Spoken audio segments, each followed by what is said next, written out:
Jensen and the Lady of the Manor by Jules Sanderson. There was a slight mist lying on the landscape as I cycled quietly along the road, the early morning sun still softly caressing the meadows. In an hour or so it would burn away the moisture. A beautiful spring day was ahead. I'd found that in my new career a little knowledge of meteorology had served me well. Hasty retreats into a murky grey landscape had obscured my escape on more than one occasion. I should explain that the need for hurried exits, fleeing either into the night or the early morning, were not activities I'd adjusted to easily, far from it. My life has been rather uniquely devoid of any such excitement. Well, up until now, anyway. It's only the events of the past few months that have led to this unfortunate state of affairs. To say I've lived a life of 9 to 5 mediocrity would be to understate the case. For the past 20 years, I've worked very diligently in the offices of Faversham Insurance and Indemnity Company. The life of an insurance agent is not typically one that spawns exciting stories, and mine has been no exception. I have, of course, developed outlets for my own entertainment. My weekends, for example, have been for years spent in the creation of model train and track layouts. I think it fair to say that most people in my place of employment would be surprised or even shocked to know that I undertook such adventurous activities in the quiet of my apartment at night or over the weekends. I've even had more than one article published in the pages of that hallowed publication, Model Railway Engineer Monthly. If my colleagues at Faversham's would be shocked by these revelations, then what I'm about to tell you will likely be the sort of thing they would laugh at and dismiss as the ramblings of a fool with an overactive imagination. Sebastian Wilkes, my manager, or should I say former manager, would say, "Real life just isn't like that." I'd heard him say precisely that on one occasion when a very expensive ring, insured through the agency, had been stolen. Well, I say stolen. The claim was paid out on the basis that the ring had been irretrievably lost. After I'd visited the client's home, heard her mother's story, she claimed to have worn the precious heirloom while out riding, I come to the certain conclusion someone had broken into the house and simply removed it, probably from the surface of the dressing table her mother had absent-mindedly placed it upon when changing clothes after riding. Human nature is what it is. This particular client would not believe that the world would have the temerity to treat her in so cavalier a fashion. No, her absent-minded mother must have misplaced it. People choose to believe what works for them. For some, the world's a wonderful place where clouds only bring rain to feed the beautiful gardens they surround their houses with. For others, this existence is a dark experience, filled only with the deceit and fear of life. I err slightly on the edge of the former view, but with pragmatic awareness that now and then fate will come along and crap in my cycling helmet unexpectedly. The events of the past months might well be described as being of the cycling helmet variety. Just as the coronavirus hit, the agency, which had invested heavily in building and staffing a new call centre, ran into serious financial trouble. Of course, I knew there would be layoffs. No one would have expected my position to be among them there. 20 years of service, curtailed with a misspelt note typed by Tracy, Mr. Wilkes's assistant, a pretty girl, but one whose talents lay in something other than keyboard skills. So it is that I find myself having to engage in a number of activities that at this stage in my life, I'm surprised to learn I have some aptitude for. It should be said that I have over the years insured a great many objects of value. I've been in some fine houses with some fine people. I've also been in some hideous houses with some hideous people. In many instances, I know the layout, the security, and even the routine of clients of my former employer. 20 years is, after all, a long time. For example, I know that Christopher Sinclair and his wife have spent the last 3 weeks in Paris, as they do every year. The lockdown and enforced isolation have left the vile example of Gothic architecture, which they call their country home, completely empty these past weeks. A quiet morning cycle through neighbouring lanes and careful, though casual, observation through the hedgerows confirmed the building has been deserted since the start of this damned virus business. I suppose it was hardly surprising Sinclair spent that time in Paris. His beautiful wife, 20 years his junior, looked like the sort to spend a good deal of time on the left bank, cafes and croissants and all. Of course, this virus would put pay to all that. I left my bicycle in the hedgerow and cut across a field towards the garden at the side of the house. A few sheep scattered as I confidently walked through the field, dew adding a shine to my hiking boots. Wisps of mist drifted across the meadow, and I felt confident that by the time I reached the garden I was sufficiently obscured to be sure no passing traffic would notice me. Several months earlier I had made a startling discovery. While working on a particularly difficult piece of switchgear on that track layout in my living room, I'd experimented with some wireless signalling equipment. You'd be surprised just how sophisticated the world of scale model trains is. This particular Wi-Fi system had proved most complex, and I'd been forced to learn quite a bit about it. The workings of the transmitter device, particularly. In the process of doing so, I'd managed to completely disrupt my signals and also the Bluetooth devices in my apartment. Only later did I learn that my neighbours had experienced the same trouble, all their wireless devices being knocked completely offline, while I'd had this particular transmission device operating. I put it down to faulty manufacture, but its potential wasn't lost on me. With the minor adjustments to its confine beam, I'd found that I could disrupt wireless signals for about 25 yards around wherever I was. This was not the first time I'd used it, and already I found the dependence most security systems had on Wi-Fi technology left them completely vulnerable. Cellular transmissions were similarly vulnerable and completely blocked. On reaching the side of the house, I removed my backpack, found the pocket knife I used on such occasions, and turned on the device. Then, confident any cameras, motion detectors, or cell phones were entirely offline, I stepped up to the pantry window, inserted the blade, and slipped the catch. A moment later I was standing in the kitchen. I've learned not to waste time in these situations. I made my way quickly towards the front of the house, noticing how empty it felt, slightly musty air, cold, and with that feeling of not really having been lived in for a while. I was reassured that indeed the house was empty. I estimated I had 20 minutes before the security company would notice the system was offline. It would be at least another 5 or 10 minutes before they dispatched a car or called the police. By that time I would be long gone. I entered a reception room, being sure my gloved hands disturbed nothing. A few silver ornaments were openly displayed, and I placed them carefully in my pack. They were not so very special, but would lead the local bobbies to think this was a chance burglary that happened to get lucky. I then moved on to the library.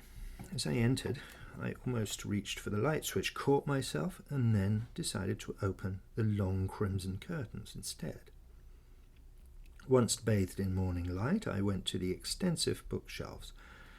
I removed 2 leather-bound volumes that looked impressive but had little value, and then quickly found what I was looking for. The black-bound volume, A Tale of Two Cities by Charles Dickens, with its illustrations by H.K. Brown. It looked rather unremarkable as I slipped it into my pack. I happened to know that this first edition was insured for £5,000, which in my opinion overvalued it, but that was hardly the point. I could probably get about half that price. More on a good day. You may think that a rather low price for the risk involved. I attribute my success in this new career to the fact that I don't get greedy, and I take my time. This beautiful book wouldn't be seeing the light of day for a good few years. I turned and was about to make a swift departure when I noticed a sheaf of papers on the large leather-bound desk by the window. They were the only thing on the desk, neatly placed and written in a disciplined copperplate hand. Female, I guessed. Curiosity overtook the desire to get out fast, and I glanced at the words. At the head of the page was written, "The 10 tasks required for the feminization of your partner," by Katia Thornwood. My curiosity was engaged by now, and I stared at the page, knowing I still had some time in hand. Neatly laid out were descriptions of what tasks one needed to change one's husband from an alpha male to what I can only describe as a panty-wearing sissy bitch. I swiftly pulled out my phone and, using the light from the window, photographed the pages. As I did so, I noticed the thin layer of dust on the rosewood surface of the desk. I suppose time slows a little as one reaches conclusions. I can remember my thought process very clearly. Dust. How difficult it must be to clean an old house. There's no dust on the surface of these pages, though. I picked up the paper, inspected it in the morning light. That was when I realized the papers must have been placed there after the dust had settled. Contrary to what you might think, not all doors in old houses creak. The door to the library must have opened silently. As I looked up from the desk, I found myself staring directly into the barrels of a .410 shotgun, a lady's gun, and behind it the elegant form of Mrs. Sinclair in a long white nightdress. "I think you'd better stand up," she said, quite calmly. I slowly rose to my feet. "Now, empty your pack on the desk. Let's see what you have there." I did as I was told, cursing my luck. "Ah," she said, "Christopher's first editions. Good choice, or a lucky choice, I wonder." She took a step forward. I could see both hammers on the shotgun were drawn back. I kept silent. "Now put them back in the bag." I did as I was told and waited. For a moment, Mrs. Sinclair seemed to consider me. She then said quite deliberately, "If I put this gun down, are you going to give me any trouble, Mr. Jensen?" I was taken aback. I'd met Mrs. Sinclair only once, very briefly, at my offices years ago, and I've always prided myself on having a uniquely forgettable face. "I won't give you any trouble," I said. She knew my name, and while I might turn my hand to a little burglary, the last thing I wished to do is anything physical to the woman. She lowered the weapon. "Bring the bag," she commanded, and then turned and walked into the hallway. I followed as she led the way to the kitchen. There, to my amazement, she put on the kettle, sat at the kitchen table, and instructed me to do likewise. "Why my house?" she said calmly. "I thought it empty," I replied softly. "An understandable mistake. I only got in late last night."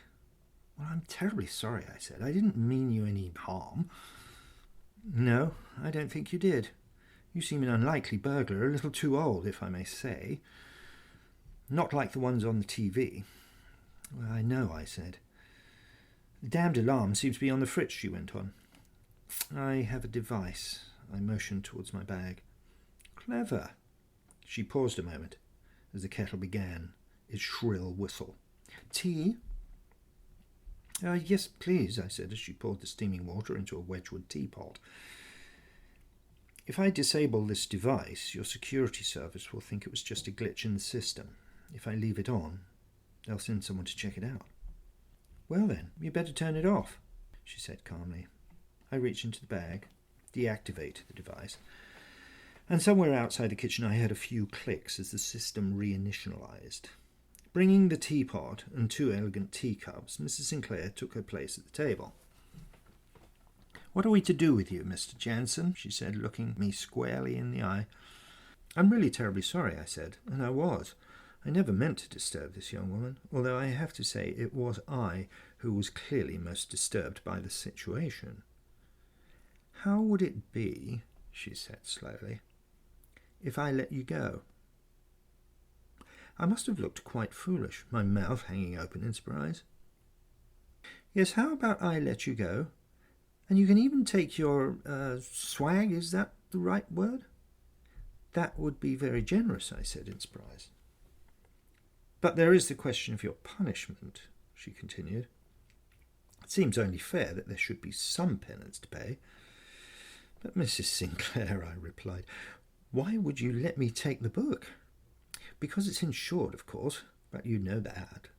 I'm sure Christopher showed you around this heap, practically inviting you to rob the place." "Well, he did rather," I said apologetically. "But why?" "Because I don't care for these things you've lifted. I'd rather have the cash, and you've just given me the perfect excuse to change the locks in this place." I looked at her quizzically. "Christopher's still in Paris with that damned mistress of his. He doesn't realize I know about her, the little French tart. But I've known for months." "I'm sorry to hear that." "Oh, don't be. I slipped away so I could start divorce proceedings anyway." "But a break-in? That's quite convenient, really. The changed locks, perhaps another item or two claimed on the insurance. One shouldn't let such an opportunity go to waste." I gradually realized Mrs. Sinclair was almost as corrupt as I was myself. "Wait here," she said, and disappeared out of the kitchen, and I heard her feet on the stairs. While I waited, I had a moment to consider my good fortune. If Mrs. Sinclair was as good as her word, I could yet come out of this ahead. When she returned, she handed me a heavy ring and a much lighter piece of costume jewellery. "It's Christopher's platinum ring. Honestly, what man wears a ring like that? And there's some cheap piece of mine, just so no one thinks you just stole things from Christopher. That might raise suspicion." I placed the two objects in my bed. I suspected these two were overinsured. "So now we come to the question of your punishment. Is that really necessary?" I said hopefully. "Oh, yes," she replied. "After all, you gave me quite a start. And you've invaded my privacy.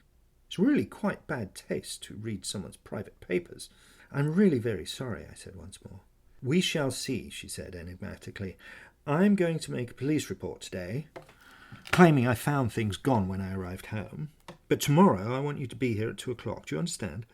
"Yes, I do, Mrs. Sinclair, of course. I'll do anything I can to help." "Oh, I know," she replied. "Now finish your tea and get along, and don't even think of disappointing me. Oh, and be a love and break a window on the way out. A sign of forced entry and all that." I left the house by a side door and retraced my steps across the field, the sun now burning off the morning mist. It wasn't until I cycled home, breakfasted on 2 kippers, and placed the objects I'd obtained in a secure place that I remembered the pages I'd photographed. I looked at the images on my computer and was shocked by their content. The 10 tasks were detailed in a precise and fastidious style. They're reproduced in the link in the description below. Indeed, the content is such that it's highly unsuitable to be reproduced here. Doubtless the author, a Miss Katia Thornwood, created such a series of tasks after considerable experimentation and practice. I suppose this should have given me some clue of what retribution Mrs. Sinclair had in mind, but that, as they say, is a story for another day. This has been Jules Sanderson for FionaDobson.com. You can find other stories in a similar vein, both here and on FionaDobson.com.